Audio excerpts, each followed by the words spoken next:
CC, do the Packers have serious problems, or was Sunday loss just because of the kicker?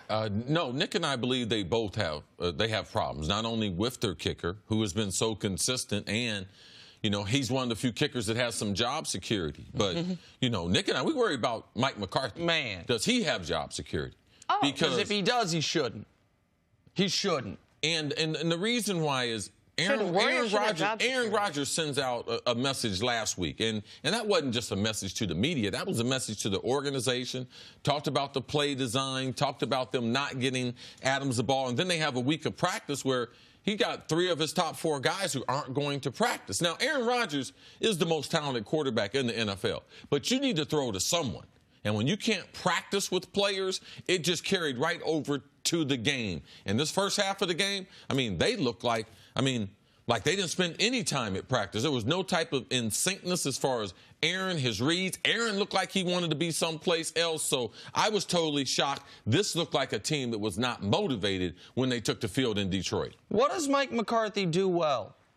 I mean, I'm just offensive asking. Play design. Okay, in theory, at no point am I like, man, thank God for that brilliant schematic edge Aaron Rodgers got this week, or else he'd have been screwed.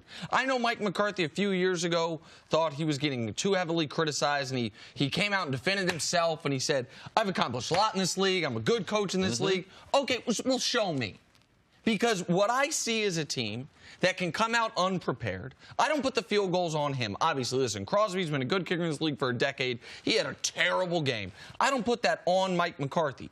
But what about it? Mason Crosby wasn't playing defense. Mason Crosby wasn't playing punt return. Like, what about all the simple errors? Like, okay, you're not a defensive coach. Aaron Rodgers is your quarterback, so the offense, while you can help, it's mostly taken care of. Are you detail-oriented? Are you a team that's super buttoned up, never comes out flat?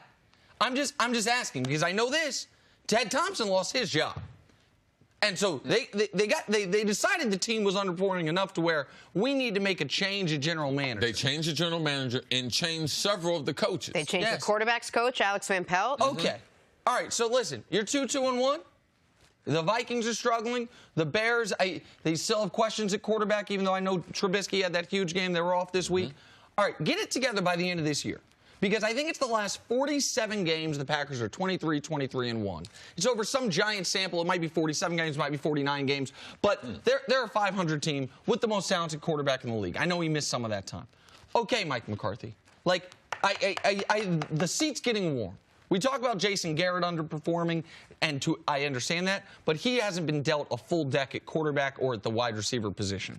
Like, if I'm running the Packers, I have this conversation, which is, if defense is what has killed us for years, and Rodgers is our quarterback, does it make sense to have the head coach be an offensive guy? Or do we need a head coach that can really button up the defense and let Rodgers handle the offensive side of it? And then add a little wrinkle to it is that Rodgers has basically called out Mike McCarthy. Last week, he had questions about the play calling. And you know, if you have a guy like Aaron Rodgers who isn't on the exact same page with your coach, there's reason to look at your coach. They looked like a team that took the field, Jenna, disconnected. They looked like the guys on the team, they heard that press conference, and they're there every day. They know more about the situation, so they felt the tension. Aaron Rodgers with an offense that's depleted during the week. So what kind of chemistry do you think that they had during the week? He's throwing to practice squad guys. And let's not forget what Aaron Rodgers said this summer about his friend Jordy Nelson. Man, it'd be awful nice to have Jordy Nelson around here, and I got all these other guys I got to work with. So we got to keep our eyes on the situation there in Green Bay, because that team yesterday, that's not the type of team that needs to be in the playoffs. And their leader, for me, the first 30 minutes, he looked like he was not motivated to play football there in Detroit. You can't go into a game and get out-coached by Matt Patricia in his 5th game as an NFL coach. You can't. By the way, Matt Patricia's 2 wins against the Packers and the Patriots this absolutely year. Not right. bad. And so I don't know. I'm really frustrated because as a sports fan, you only get so many generational players to watch through their prime. And when you feel like one is being squandered, it is frustrating. And I feel like that is what we're dealing with right now with Aaron Rodgers and the Packers. Thanks for watching. Subscribe here to get the latest from the show. Also, be sure to check out more of the best clips from First Things First, or go watch a few segments from our other shows on FS1.